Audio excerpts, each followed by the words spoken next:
Vamos hoy a hablar de la persona y su diversificación en varón y mujer. Ustedes han visto a lo largo de este curso cómo he tratado de aproximar la moralidad a la vida en su forma concreta. Es decir, recuerden ustedes que se trataba de la moral y las formas de la vida, es decir, la multiplicidad de formas que la vida toma. Al comienzo del curso, ya lejano, me planteaba el problema de si se puede conciliar la pretensión de universalidad de la moral con esa multiplicidad casi inagotable de las formas de la vida.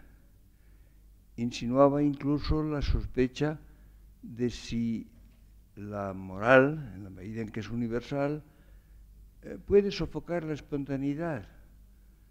Podría pensarse incluso si en definitiva la existencia de una moral no es una inmoralidad, en el sentido de que sofoca la multiforme variedad de la vida. Otro punto de vista que he tratado de mantener a lo largo de todo el curso es la condición rigurosamente personal de la vida humana. A lo largo del curso y de otros libros míos anteriores, todavía tenemos que volver sobre ello, he insistido en que esa realidad que llamamos persona es distinta de todas las demás. Y es fugitiva, es huidiza, se escapa una vez y otra. Nos cuesta mucho trabajo aprenderla, casi siempre tratamos de confundirla con otras formas de realidad. Ven ustedes, por tanto, cómo se trata de mantener en conjunto, de no eliminar algunos rasgos esenciales del problema que nos ocupa en este curso. Y por eso he tratado de tomar el problema de la moral desde los aspectos, diríamos, más directamente universales, los que arrancan de la interpretación de la vida personal como tal, es decir, tal como aparece al análisis de su estructura analítica, porque se obtiene por análisis, porque esto es lo que evidentemente podría justificar esa universalidad que buscamos, o que la humanidad busca. Y por otra parte, era menester llegar a un nivel de concreción que es el hombre.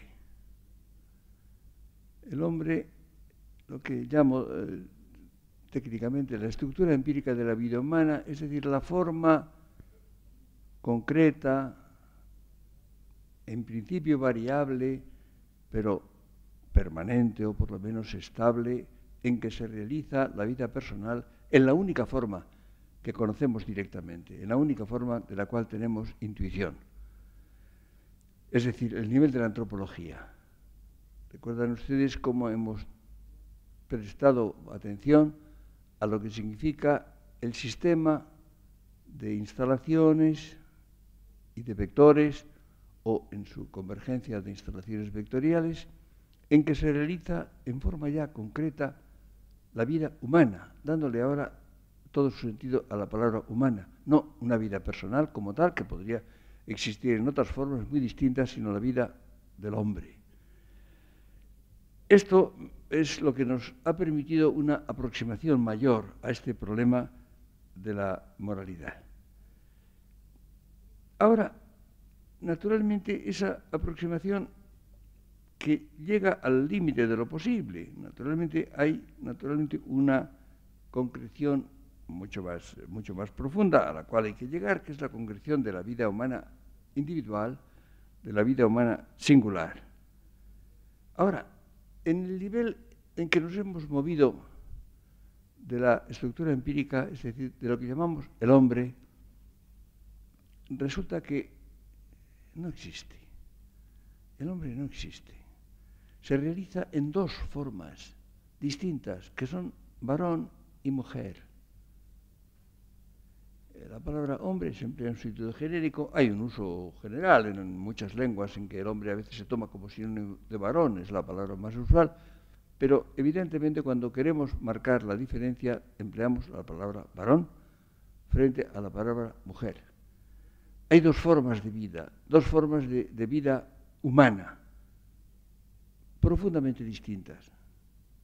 Y evidentemente, si tratamos de aproximarnos a la realidad, tenemos que tomar este punto de vista, esta perspectiva, que es la que vamos a considerar esta tarde. Son dos formas irreductibles, son dos formas con una distinción profunda, pero al mismo tiempo son inseparables. No solamente, y esto es lo importante, no solamente en el sentido de que hay hombres y mujeres, ahí están ustedes, con una amplia representación de las dos formas de vida. No solamente es que haya varones y haya mujeres, que se podrían sumar, sino que esa diferencia sexuada consiste precisamente en la referencia mutua. Esto es lo importante. Y esto es lo que en general no se suele ver, o apenas se ha visto, se ha vivido. En definitiva, todo el hombre, toda persona cuando vive ingenuamente lo vive así. Pero cuando se trata de pensar, cuando se trata de elaborar una doctrina teórica, es curioso la cantidad de evidencias que se omiten cuando se hace teoría. Esto es sumamente curioso. No es, repito, por tanto, que haya hombres y que haya mujeres y que sean diferentes. No, es que la condición de varón consiste precisamente en la referencia a la realidad mujer. Y la realidad mujer consiste en la referencia al varón. Ustedes piensen, por ejemplo, que hablamos de sexo, pero evidentemente si no fuera por esa referencia, no serían sexos. Sexo es una palabra recíproca, es una palabra que indica una referencia mutua, como pasa con izquierda y derecha. Es evidente que si no hubiera más que una mano, pues evidentemente no sería ni izquierda ni derecha. No tendría sentido, simplemente. La condición sexuada no es solamente una diferencia, es una referencia mutua constitutiva. Y por consiguiente, esto da una visión bastante nueva del problema si lo aplicamos precisamente a la moral. Porque se ha pensado a veces, sí, esto no es nuevo, que hay o se puede construir o se puede elaborar una moral masculina y una moral femenina. Pero si se toma esto con rigor, es un error. Una moral masculina no tiene ningún sentido sin la referencia a la mujer. Y por consiguiente, una moral femenina no tiene sentido más que por la referencia al hombre. Y por tanto, en el plano de la moral masculina y moral femenina son insuficientes. Quiero decir, consisten ambas, no digo que no puedan existir, pero consisten ambas en su referencia mutua. Aisladas serían una falsedad, unificadas también. No es que no haya elementos comunes, claro que hay elementos comunes. Los elementos que son puramente personales, los elementos que son meramente personales. Es evidente que varones y mujeres son personas. Hay ciertos rasgos que son comunes, pero no porque sean indiferenciados, sino porque existen en dos versiones concretas. Como ven ustedes, cuanto más le damos vueltas a la cuestión, más evidente nos parece el carácter al mismo tiempo inseparable e irreductible. Porque en definitiva, y esto es lo importante, no es que haya un sexo y otro sexo, varones y mujeres, que entren en relación. Esta es la gran trampa teórica que nos acecha. No, es que se constituyen precisamente en esa relación. Como ven ustedes, la cuestión tiene mucha más importancia de la que parece. porque es absolutamente radical. La vida humana acontece en dos formas, pero no por azar, o no porque dos y podían ser más. No es esto. Es que están constituidas por esa disyunción polar, recíproca, en virtud de la cual cada uno de los términos de la disyunción está afectado por ella. Como ven ustedes, si planteamos la cuestión de esta manera, evidentemente el planteamiento del problema moral también adquiere una figura nueva. Ni separación de ambas, ni mera yuxtaposición o mera adición, mera suma. Es decir, todo lo que se hace con sentido moral, y hemos visto que la vida entera tiene carácter moral. Recuerden ustedes, al comienzo del curso, hablamos de la condición intrínsecamente moral de la vida humana. Es decir, no es que haya cierto tipo de actos, cierto tipo de conductas que sean morales o inmorales. Es que la vida misma lo es, de arriba abajo, en su integridad. Y las dos formas son dos versiones, por tanto, de toda la vida, dos versiones que, sin embargo, son versiones de un único núcleo personal. Es decir, la persona humana, las dos formas de persona humana que tienen evidentemente de común estar en el mundo, estar en la historia, estar en el tiempo, en forma de memoria y en forma de anticipación, eso se realiza en dos formas enteramente distintas. Lo que pasa es que en general pasamos sobre ello casi sin darnos cuenta. Pero si ustedes se toman la molestia, y yo les invito a que lo hagan, se toman ustedes la molestia de analizar mentalmente y recurriendo a su experiencia personal, a los ejemplos conocidos, si ustedes miran la manera de vivir cualquier realidad, hasta las más elementales, el hombre y la mujer, verán ustedes que las viven de manera distinta, absolutamente distinta, pero naturalmente con un fondo común que es el carácter personal, que es lo que permite entendernos, permite que evidentemente exista una efectiva convivencia, no mera coexistencia, sino convivencia entre las personas masculinas y las personas femeninas. Esas dos formas, les decía a ustedes, son distintas, propia cada una de un sexo, pero cada uno conoce al otro. Esto está bien fundamental. Y cuenta con él. Supongan ustedes que no lo hace. Esto es una forma de las más sutiles de inmoralidad.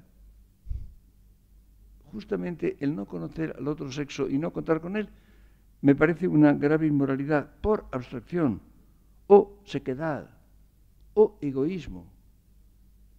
Fíjense ustedes que estas tres palabras que acabo de emplear no están en los catálogos morales, diríamos. Y sin embargo yo creo que son graves inmoralidades. La abstracción, que desconoce el carácter concreto, real, efectivo de las cosas. La sequedad, o si quieren ustedes decir la impermeabilidad también, que es otra forma. El egoísmo ya eso parecería más que tiene un carácter moral. La gente estaría más dispuesta a reconocer cierta inmoralidad en el egoísmo. Pero no ya en el egoísmo, diríamos, abusivo, el egoísmo que hace pasar el interés propio sobre los demás. No, yo me referiría al egoísmo que desconoce, que desinteresa, que se desinteresa por el otro sexo, que no lo tiene en cuenta. Eso me parece también profundamente inmoral. Tomen ustedes un ejemplo que parece sumamente claro. Tomen ustedes la paternidad y la maternidad. Evidentemente tienen un punto común, que es la referencia al hijo. Claro, se es padre o madre de un hijo. o de una hija, y ahí también interviene precisamente la condición sexuada. Pero con perspectivas muy distintas. Es decir, no es equivalente ser padre o ser madre. Ah, no, por supuesto, no se parece nada. Y no piensen ustedes solamente, bueno, claro, en el proceso de la generación. Es evidente que el padre fecunda a la mujer tiene un largo proceso de gestación, después normalmente, por lo menos en forma habitual, amamanta al hijo, etcétera. Bueno, estas son diferencias muy importantes, son sumamente importantes. Pero no me refiero ya a estas. Hay otras, diríamos, que son de carácter más personal. Y es evidente que la relación del padre y la de la madre con el hijo son distintas. Son de relaciones, son convergentes, evidentemente. Ustedes imaginen por un momento la situación tan perturbadora, tan anormal, que se está produciendo ahora con mucha frecuencia en muchas partes del mundo, quizá en todas, en proporción mayor o menor, de esas familias en que no hay más que uno, más frecuentemente la madre, y no hay padre presente. Lo ha habido, pero no lo hay. Hay familias, por ejemplo, en que hay una mujer con varios hijos de diferentes padres, ninguno de los cuales está presente. Es decir, son relaciones faltas, son relaciones deficientes, son relaciones evidentemente anormales. No solamente es ausente el padre y por tanto falta esa relación paterno-filial, es que la relación de la madre sin padre presente es también anormal, queda afectada por la ausencia del padre o por la pluralidad de padres más o menos conocidos, a veces muy poco conocidos.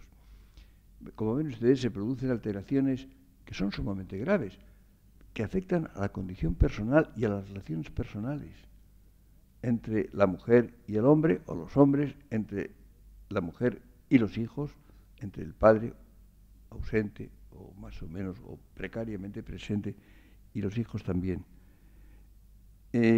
Piensen, por ejemplo, en que la relación de la mujer con su cuerpo es distinta de la relación del hombre con el suyo. Es bastante distinta. Se supone que no, pero sí son completamente distintas. Incluso la relación de la mujer con otras mujeres es distinta de la relación del hombre con otros hombres. Hay un ejemplo muy trivial, pero que probablemente es para todos evidente. Ustedes piensen, por ejemplo, que si en un hotel o en un sitio donde hay cierta escasez de camas, dos mujeres conocidas, amigas de un nivel próximo, en fin, tienen que acostarse juntas en la misma cama, normalmente no les molesta gran cosa. Muchas veces no les molesta nada, si son personas de la familia o son amigas. A los hombres les molesta siempre. Es decir, la idea de acostarse en la misma cama con un hombre, incluso de la familia, incluso con un hermano, con un hijo, yo qué sé, no acaba, bueno, puede ser tolerable. Es lo más a lo sumo es tolerable. Muchas veces es algo realmente molesto, irreverente, lo cual prueba naturalmente que la relación, incluso somática, corpórea, del hombre y de la mujer son distintos. Y por supuesto hay una gran diferencia de la relación del hombre y la mujer. No quiero decir solamente que es distinta de la relación que tiene el hombre con el hombre o la mujer con la mujer, sino que no es estrictamente simétrica. Quiero decir, la relación, incluso corpórea, del hombre con la mujer no es igual que la relación de la mujer con el hombre. Es todo diferente. Como ven ustedes, si ustedes simplemente ejercitan ustedes su memoria o su imaginación, que da lo mismo para el caso, verán ustedes como todo esto es bastante claro, bastante evidente y bastante pasado por alto. La mayor parte de las veces no se tiene en cuenta, no se ve con claridad y con evidencia. Es decir, y esta es la conclusión a que quería llegar, Todo paralelismo es una falsedad. No hay paralelismo. Hay una relación de reciprocidad, hay una relación de polaridad, hay una referencia absolutamente constitutiva y radical y que envuelve todas las dimensiones de la vida, pero no hay paralelismo. Ustedes imaginen hasta qué punto en nuestra época se han deslizado precisamente las ideas del paralelismo. Son erróneas en todos los campos, absolutamente. Y naturalmente se está produciendo, ha habido épocas en que ha habido una falsedad por la separación, por la ignorancia mutua, por el omitir precisamente la peculiaridad de la condición sexuada, etc. Cuando esto en cierto modo ha remitido, cuando en esto se ha avanzado evidentemente mucho, se ha tomado conciencia de la condición sexual y no de la condición sexuada, que realmente ni la palabra se usa más que quizá por mí mismo y los que de algún modo me siguen, pero sobre todo se desliza la suposición del paralelismo, que no existe, y no existe en nada, absolutamente en nada.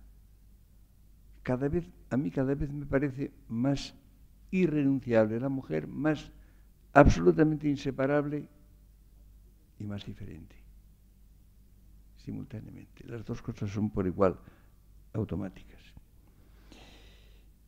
Pero piensen ustedes en otro concepto que hay que tener presente, si se quiere entender. Ha aparecido muchas veces en este curso, pero tendrá que seguir apareciendo. Es el carácter sistemático de la vida humana.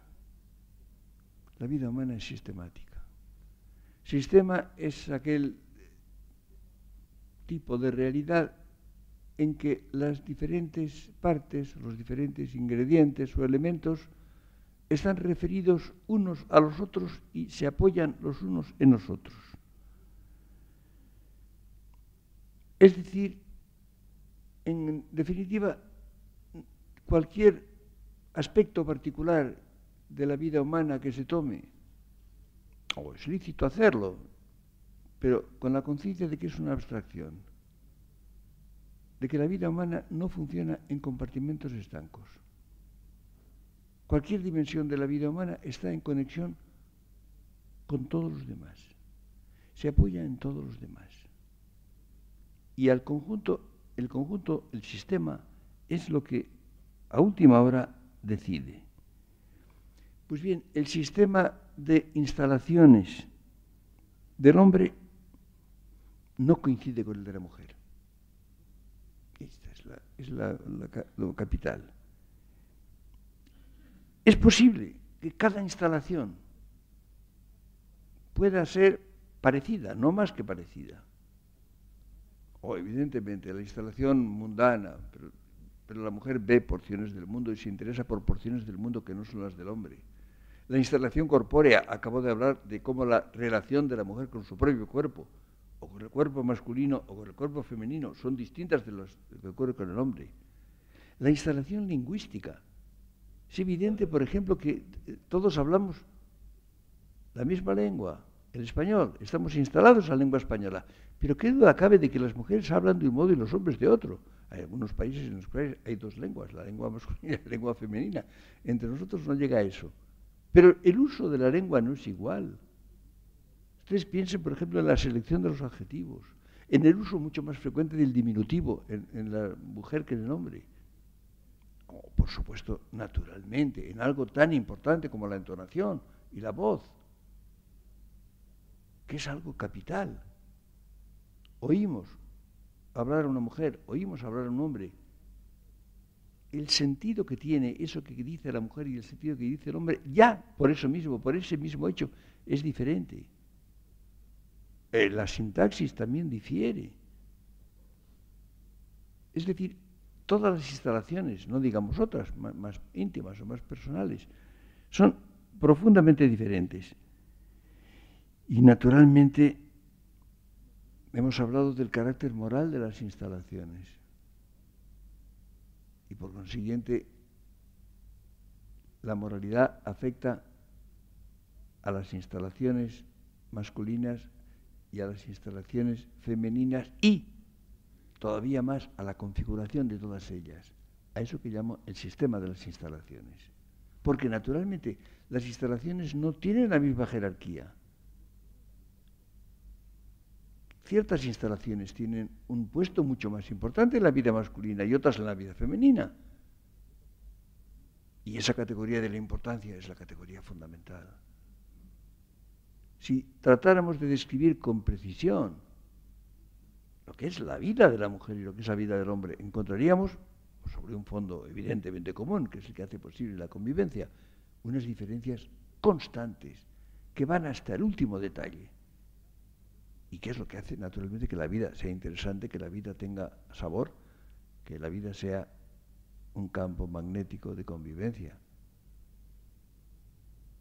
Y naturalmente todo esto afecta, desde luego, a la moralidad. Piensen ustedes que todo esto que acabo de decir se ha sabido siempre, hasta que se ha pretendido saber demasiado. Es una cosa curiosa. Esto lo han sabido los hombres y las mujeres siempre. No lo han sabido conceptualmente, no hubieran podido explicarlo. Pero lo han vivido. Han vivido de acuerdo con esta serie de evidencias que he tratado de formular y de poner en claro, en conceptos. Pero si quitan ustedes los conceptos, esto se ha sabido hasta el momento en que se ha pretendido saber más de la cuenta, más de lo que se sabe, en que se ha proyectado sobre la evidencia espontánea, la evidencia en la cual estamos instalados. Vuelve otra vez el concepto de instalación. Y se ha enturbiado esa realidad. Sería muy curioso, muy apasionante y muy inquietante ver qué proporción de error se ha deslizado en la forma efectiva de la vida en nuestro tiempo por la pretensión de saber, por la pretensión de tener ideas que en general son poco adecuadas, son en muchos casos puramente falsas, o en todo caso inadecuadas, que no reflejan con precisión la realidad. Por ejemplo, siempre se ha sabido, para poner un ejemplo de las cosas que se han sabido siempre, que hay virtudes masculinas y virtudes femeninas. Pues claro, que las hay. Pero esperen ustedes un poco, porque eso también hay que matizarlo, hay que verlo con un poco más de rigor. La palabra virtud en griego, arete, y en latín, virtus, han tenido una referencia primaria al varón. En latín es claro, naturalmente, virtus viene de vir, es lo propio del vir, del varón, porque se entendía precisamente que la virtud fundamental era la fortaleza. Era la resistencia, como dice Cicerón, al dolor, al peligro, etc. Y esto parecía la virtud varonil, por excelencia. Pero luego se traslada y se habla de la virtud en la mujer, la virtud también a veces en los animales, hasta en cosas que parece que tienen virtud, fuerza, o tienen capacidad. Arete en griego es la capacidad de hacer algo. Por ejemplo, la virtud de un cuchillo, no es virtuoso. Un cuchillo virtuoso que tiene arete es un cuchillo que corta bien, que corta eficazmente, ¿no? O un martillo con el cual se puede clavar bien un clavo. Eso es la arete, esa es la virtud. Pues bien, evidentemente las virtudes pertenecen a una u otra de esas dos configuraciones de la vida humana. Y en ese sentido podemos hablar de virtudes masculinas o virtudes femeninas. Habrá algunas que son genéricas. Habrá algunas que se refieren al núcleo puramente personal, a ese núcleo personal común a la persona masculina y a la persona femenina. Aún así, se realizan en formas diferentes. Piensen ustedes, por ejemplo, en una palabra que a veces se ha atribuido, es el sentido de la palabra latina virtus, es en gran medida valor, ¿no? Esto se ha predicado con más frecuencia del varón, se ha pensado que al varón le pertenece el valor, pero luego se ha caído en la cuenta de que a la mujer también. Y se ha caído en la cuenta de que quizá la mujer, a veces se piensa, es más valiente que el hombre. Sí, lo que pasa es que de otra manera. Esa virtud que llamamos el valor, no es que la mujer carezca de ella, quizá al contrario, quizá la posea más, pero de otra manera. Ahí vemos cómo precisamente una misma posibilidad moral se realiza en formas distintas, en formas muy distintas. Y la presencia o la ausencia de estas cualidades, de estas condiciones o virtudes, es un factor decisivo en la calidad de la persona. La persona tiene esas virtudes o no las tiene, o las tiene en un grado mayor o en un grado menor, o carece enteramente de ellas. Pero teniendo presente siempre que se realizan de manera diferente. Y que por tanto lo que puede ser un defecto en el varón no lo es en la mujer, o a la inversa. Hay ciertas, por ejemplo, cuando se habla, esto se ha hablado mucho, por ejemplo, con una expresión popular, de la ley del embudo. Sí, es cierto, ¿no? Es evidente que ha habido a veces dos raseros para medir las exigencias, por ejemplo, morales, en el hombre y en la mujer.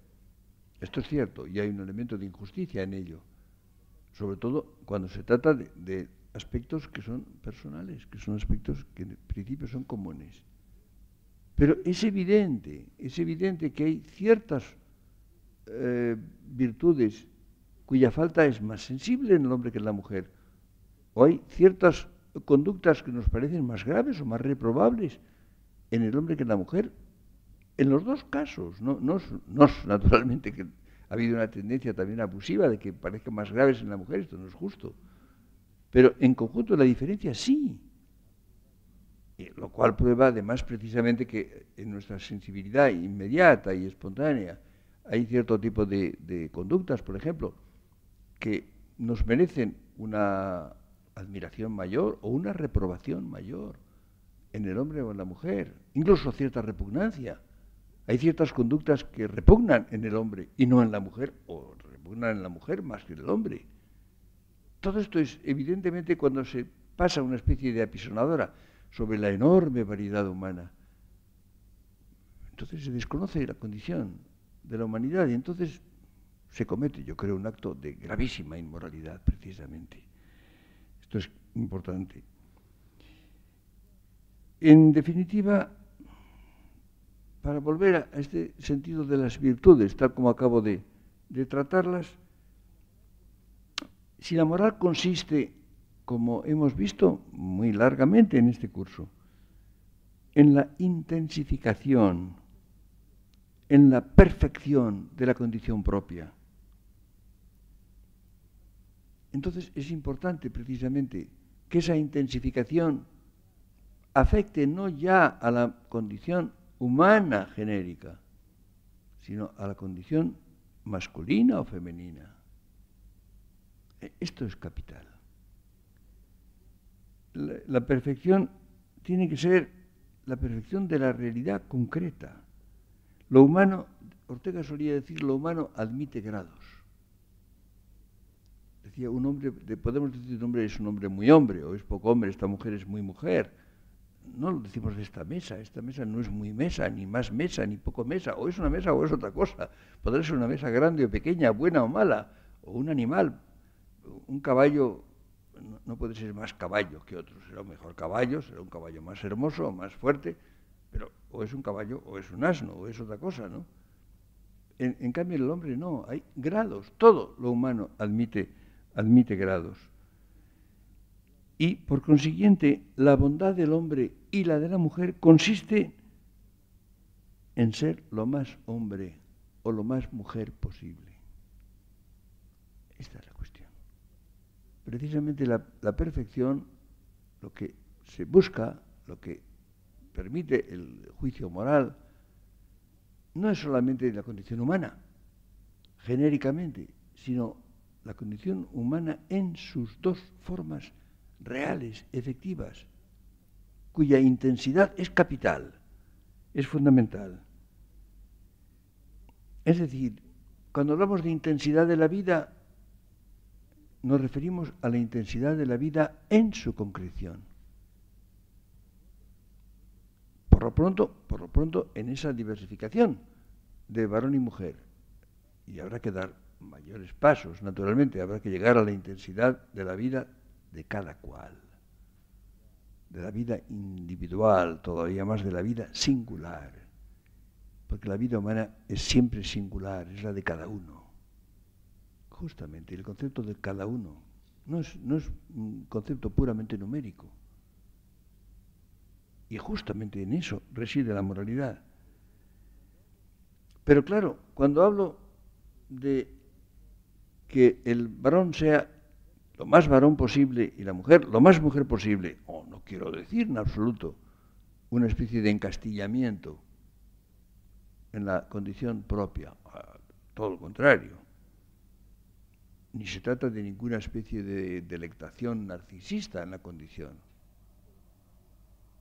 Digo lo contrario porque precisamente esa referencia mutua fundamental del varón hacia la mujer y de la mujer hacia el varón consiste en entusiasmo.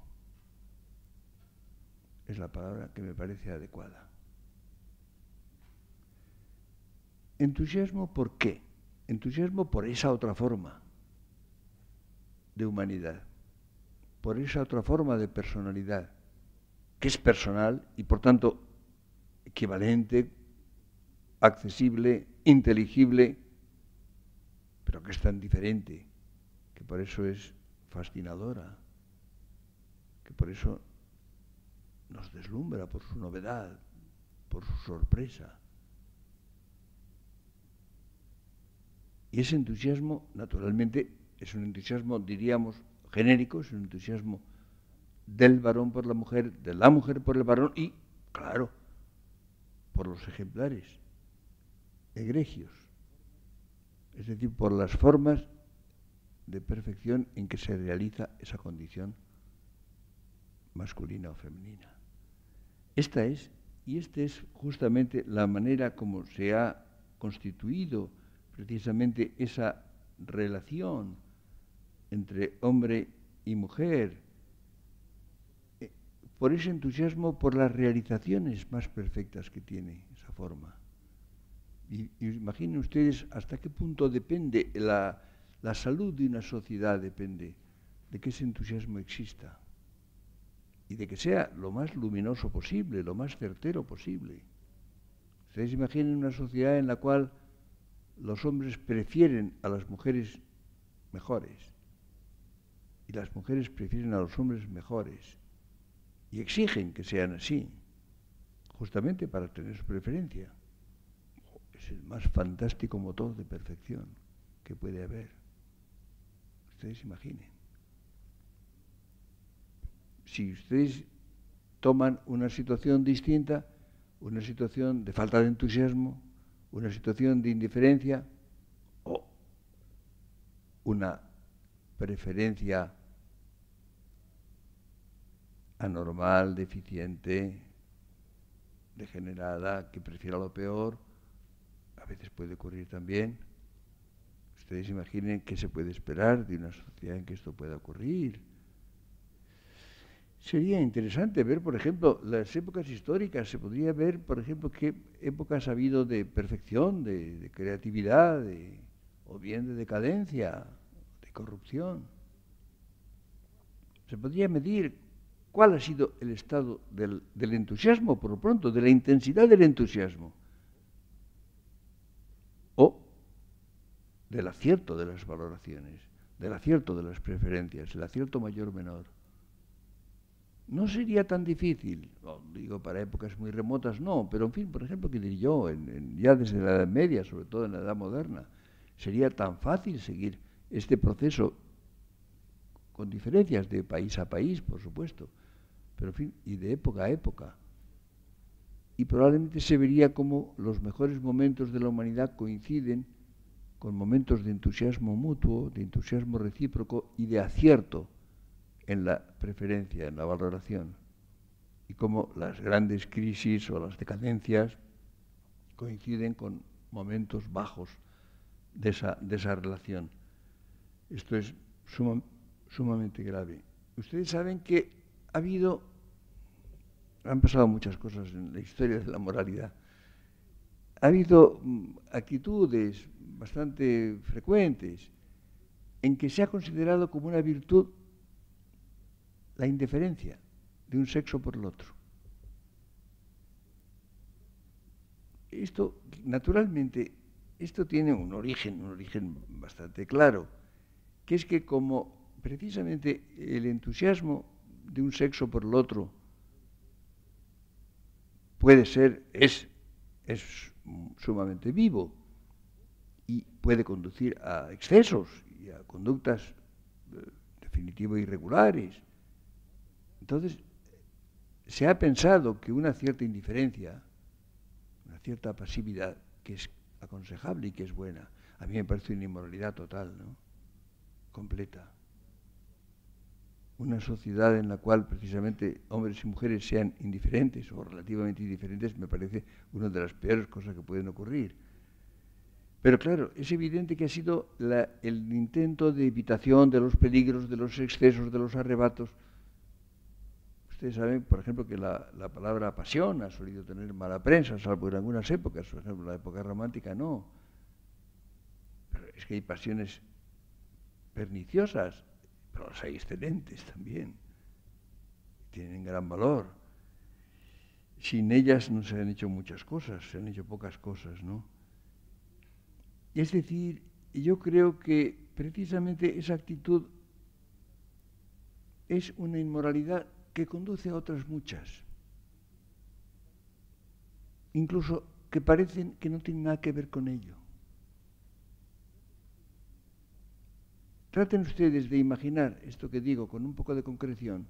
Ustedes imaginen una situación de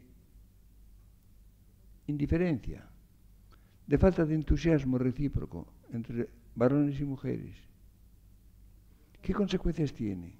Si prolongamos los rasgos, si vamos incluso más allá de lo que es la referencia directa, la relación directa entre hombres y mujeres, si consideran ustedes cómo se comportan las personas respecto a su país, por ejemplo, o respecto a la belleza en general, o respecto a la verdad, o respecto a la ciencia. Volvamos al carácter sistemático de la vida humana. Es curioso cómo ciertos defectos, ciertas inmoralidades, que parece que tienen un campo muy acotado, parece que sí, efectivamente, tal conducta es inmoral, arrastra una inmoralidad general que afecta a la vida entera. Cada vez me parece más evidente. Y es justo por el carácter sistemático de la vida humana. Como ven ustedes, vamos a llegar a la conclusión de que casi nada es indiferente y de que casi nada queda aislado, queda acotado, queda en un campo particular, sino que todo se extiende a la totalidad de la vida, a la configuración total, entera de la vida. Yo creo que, y esto precisamente voy a terminar con ello porque creo que aclara un aspecto muy importante. Yo creo que esa fuerte instalación en el propio sexo y el entusiasmo por el otro eliminaría la mayor parte de las inmoralidades que tanto preocupan, de las inmoralidades de orden sexual. Ustedes piensen, por ejemplo, el puesto que se ha dado en general en la historia a la moralidad o inmoralidad sexual. Ha habido tendencias y ha habido incluso épocas en las cuales se ha reducido casi la moral a esto, por lo menos se ha puesto absolutamente en primer plano, lo cual es un error, sin duda, ¿no? Pero en definitiva, yo creo que, imaginen ustedes una situación en la cual existe, diríamos, una enérgica instalación en el propio sexo, unida a un entusiasmo por el otro. Creo que desaparecerían la mayor parte de las inmoralidades en ese campo que precisamente obedecen a la deficiente instalación en el sexo propio, a la indiferencia respecto del otro, añadiendo a esto algo más que es lo que estamos considerando desde el principio, que es el carácter estrictamente personal de todos. Ustedes piensen que la mayor parte de las inmoralidades de orden sexual consisten precisamente en que no se considera al otro o a la otra como persona. Se olvida este carácter. No se la considera como tal, como un quién único, irreductible, absolutamente no intercambiable. Si ustedes toman estos tres factores, fuerte instalación en la propia condición, entusiasmo por la otra y conciencia de la condición personal de todos, verían ustedes cómo se despejaba el horizonte de la moralidad en este aspecto. Continuaremos.